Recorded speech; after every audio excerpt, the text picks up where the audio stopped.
দর্শক, এটা হচ্ছে একটা ফেসবুক পেজ, ইসলামের কল্যাণময়ী, ফলোয়ার 3,08,000। এখানে যেটা করা হচ্ছে সেটা হচ্ছে, আমি যখনই কোনো ভিডিও আরামবাগ টিভিতে আপলোড দিচ্ছি সেটাকে প্রায় সঙ্গে সঙ্গেই ডাউনলোড করে এখানে আপলোড করে দেওয়া হচ্ছে। যেমন ধরুন, আমি কিছুক্ষণ আগে একটা ভিডিও দিয়েছি আরামবাগ টিভিতে, আর দেখুন সেটাও চলে এসছে। আর আমি এটাও দেখলাম যেসব ভিডিও এখানে আপলোড করা হয়েছে তার ভিউ লক্ষ লক্ষ। বুঝতে পারছি ইনকামটা ভালোই চলছে আর কি।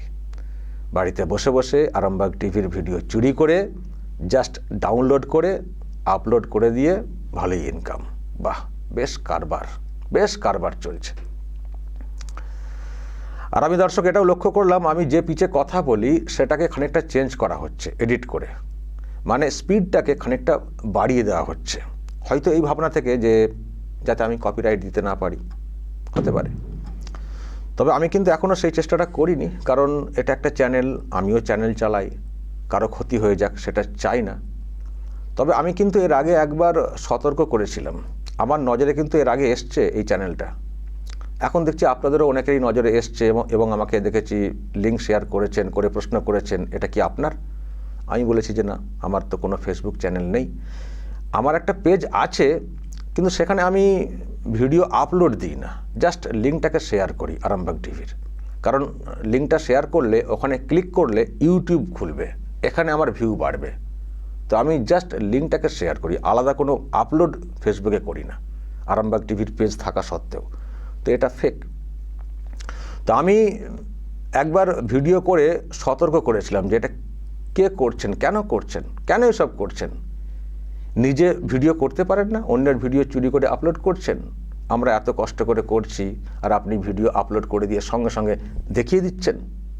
আমরা লিঙ্ক দিচ্ছি, সেই লিঙ্কে ক্লিক করলে আরামবাগ টিভির ভিউ বাড়বে, আমাদের নিজস্ব প্রোগ্রাম, আমাদের একটা ব্যাপার আছে, ইনকামেরও ব্যাপার থাকে। তো আপনি কেন চুরি করছেন, কেন এটা করছেন? সতর্ক হয়ে যান, না হলে কিন্তু আমি ব্যবস্থা নেব, আমি বলেছিলাম দর্শক। কিন্তু ওই যে একটা দুর্বলতা তো থাকেই, আমরাও চ্যানেল চালাই, সুতরাং ক্ষতি হয়ে যাক সেটা চাই না। তো সেই জন্যে সতর্ক করে ছেড়ে দিয়েছিলাম।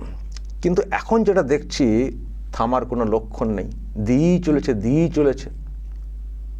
এখন তো দেখছি আরও দ্রুত আপলোড করছি, 10 মিনিট যাচ্ছে না ওখানে চলে আসছে। তো আজকে আমি আরও একবার সতর্ক করতে চাই, আরও একটা গ্রাউন্ড দেখিয়ে, যে যা করছেন সব সময় যে পার পেয়ে যাবেন সেটা কিন্তু না। আমি ছেড়ে দিলেও সবাই যে ছাড়বেন না, ফাঁদে যে পড়বেন, যে কোনো সময় যে পড়তে পারেন, তার একটা বিষয় উল্লেখ করব। দর্শক, আমার কাছে একটা আইনি নোটিশ এসছে, আইনি নোটিশ যার অংশ আমি দেখাতে পারি আপনাদেরকে। এই যে ডেয়ার স্যার বলে একটা নোটিশ আমাকে পাঠানো হয়েছে, সেখানে এই চ্যানেলের কথা উল্লেখ করা আছে। যিনি পাঠিয়েছেন তিনিও ভাবছেন যে এটা মনে হয় আমাদেরই, সেই জন্য আমাকে উল্লেখ করে লেখা হয়েছে। কিন্তু চ্যানেলের যে নাম দেখুন, ইসলামের কল্যাণময়ী, ওই যে লাল দাগটা, ইসলামের কল্যাণময়ী। মানে যিনি পাঠিয়েছেন তিনি ভেবেছেন যে এই চ্যানেলটা আমাদের, যেহেতু ওখানে দেখতে পাওয়া যাচ্ছে আমাকে, আরামবাগ টিভির কথা উল্লেখ আছে, তো সেই জন্যে আর কি পাঠানো। আসলে এটা পাঠানো হয়েছে একটা ভিডিওর কারণে। দর্শক জানেন যে আমার সঙ্গে একটা গণ্ডগোল হচ্ছে, মহুয়া মৈত্রের একটা ব্যাপার, ওনার ব্যাপারে একটা ভিডিও আরামবাগ টিভিতে আপলোড হয়েছিল, তো একটা কেস হয়েছে, থানাতে কেস হয়েছে, তো সেই ব্যাপারে আর কি। তো সেই ভিডিও এখানেও আপলোড করা হয়েছে সঙ্গে, এই যে সঙ্গে সেই ভিডিও এখানেও আপলোড করা হয়েছে। তো এটার ব্যাপারেই নোটিশটা আর কি পাঠানো হয়েছে আমাকেই, মানে বলা হয়েছে যে আপনার চ্যানেল, আরামবাগ টিভির কথা উল্লেখ নেই, এই চ্যানেলের কথা উল্লেখ রয়েছে। আরামবাগ টিভির ভিডিও, কিন্তু আরামবাগ টিভির কথা উল্লেখ নেই, এই যে চ্যানেল এর নাম উল্লেখ রয়েছে, যে আপনি এরকম আপলোড করেছেন, তার ভিউ হয়ে গেছে কত 7 লাখ, এই যে আছে না, 7 লাখ ভিউ হয়ে গেছে, 1400 কমেন্ট, অমক তমক বলে যেটা আইনি ভাষা আছে বলা হয়েছে। তো এই চ্যানেলের ভিডিও উল্লেখ করে নোটিশ এসছে, কিন্তু এটা তো আমার না। তো আমি একটা উত্তর দেব ওনাকে, যিনি পাঠিয়েছেন। এবং আমি চাইবো এর মানে উনি তো আমার ব্যাপারে বলার চেষ্টা করেছেন, তো আমি চাইবো এই ব্যাপারটার মাধ্যমে এই যারা এটা করছেন তাদের শায়েস্তা করতে আমি চাইবো। আমি পরিষ্কার ওনাকে রিপ্লাই দেব, এটা আমার চ্যানেল না, আপনি পারলে এটার সাইবার ক্রাইমে বা যেখানে যা করলে করা যায় সেটা করুন, আমি কিন্তু বলবো। কারণ আর সহ্য হচ্ছে না, আর সহ্য হচ্ছে না। লাগাতার ভিডিও আপলোড করা হচ্ছে আমার এখান থেকে নিয়ে, আর আবার আমার নামে নোটিশ আসছে, আমার নামে নোটিশ আসছে। মানুষ তো বিভ্রান্ত হচ্ছেন না? যেমন আপনাদের মধ্যে অনেক কী বলেছেন, এটা কি আপনার?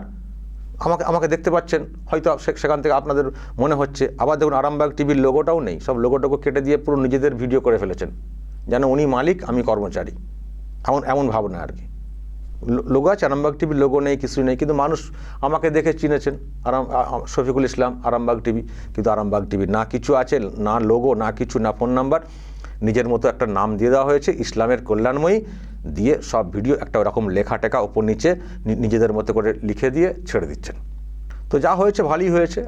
দেখুন আমি তো আইনি লড়াই যেটা সে তো আমি লড়ে নেব, তো আমি চাইবো যে এদেরকেও জড়াতে, চুরি করে দেওয়া। আর এটার কি সমস্যা বলুন তো? ধরুন আমি একটা কোনো ভিডিও আপলোড করেছি, আমার কোথাও মনে হলো যে এটা ঠিক হয়নি, আমি যে সেটাকে অফ করব বা এডিট করব, আমি করতে পারি। আমার যে ইউটিউবে যে মানে অপশান আছে, সেখানে ভিডিও এডিট করা যায়, কোনো কিছু বাদ দিতে গেলে বা কিছু বড় হয়ে গেছে, সেই অপশান কিন্তু আছে। আমি সেখানে এডিট করলাম, সব কিছু করলাম, কিন্তু এখানে তো এডিট হবে না। যদি আমি ওখানে কিছু আমার ভুল হয়েও থাকে, এখানে ভুল বার্তা চলে যাচ্ছে। ফলে আমি আমার মতো করে চালানোর চেষ্টা করছি, কিন্তু ভুল বার্তা এখানে ক্যারি হচ্ছে। তো তার দায়টা আমি কেন নেব? এক হচ্ছে চুরি করে আমার যে বিষয়টা সেখানে থাবা বসানো হচ্ছে, আমার ইনকামের জায়গাতে থাবা বসানো হচ্ছে। আর দ্বিতীয়ত আমি এখানে কোনো কারণে এডিট করলাম, এখানে এডিট হচ্ছে না, তার কেস আমাকে খেতে হবে, যেহেতু আমার মুখটা দেখা যাচ্ছে বলে। তো এর দায় আমি কেন নেব?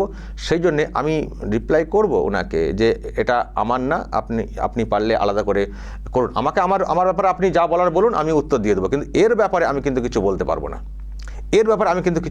না, ওর কত ভিউ হয়েছে কি না হয়েছে, সাইবার ক্রাইমে নিয়ে আপনি ব্যবস্থা নিন। আমি কিন্তু রিপ্লাই করব পাকা মতো। সব চুরি করে নেওয়া, সাবধান না হলে যে কি হতে পারে, বেশি পাকামো করলে যে কি হতে পারে। এই প্রথম কেস যাচ্ছে, তো আমি তো আরামবাগ টিভিতে অনেক কেস খেয়েছি, এখন এই চ্যানেলের নাম করে তো উল্লেখ করা আছে, প্রথম কেস তো নিশ্চয়ই যদি মনে করে পুলিশ যে খুঁজে বের করবো, আশা করি খুঁজে বের করতে পারবে। আবার মহুয়া মৈত্রের কেস, সুতরাং আমার মনে হয় না পুলিশের খুব একটা সমস্যা হবে খুঁজে বের করতে। আমি কিন্তু অনেক ছাড় দিয়েছিলাম, জাস্ট চ্যানেল চালাই, আমিও চালাই, উনিও চালাচ্ছেন, তো যাতে করে যে যার মতো করে চলুন। ফলে আমি সতর্ক করে ছেড়ে দিয়েছিলাম। কিন্তু মানুষ যদি নিজের ভালোটা না বোঝেন, যদি বেশি চালাকি করেন, যদি সতর্ক না হন, যদি ওভার চালাকি করেন, আর এই চুরির রাজ্যে চুরি করে খাবো এই মানসিকতা যদি একেবারে হয়ে থাকে, ফল ভুগতে হবে। সুতরাং যদি বাঁচতে চান তো সব ভিডিও ডিলিট করুন, তাড়াতাড়ি সব ভিডিও ডিলিট করুন। আরামবাগ টিভি যেসব ভিডিও আপলোড করেছেন সব ভিডিও ডিলিট করুন। এই যে নোটিশ, এরা তো যাবেই, তারপর খুঁজে বার করলে আমিও যা ব্যবস্থা নেব। দর্শক বলবেন, যদি আপনাদের কিছু বলার থাকে অবশ্যই বলবেন, কমেন্ট বক্সে নজর রাখবেন আরামবাগ টিভিতে।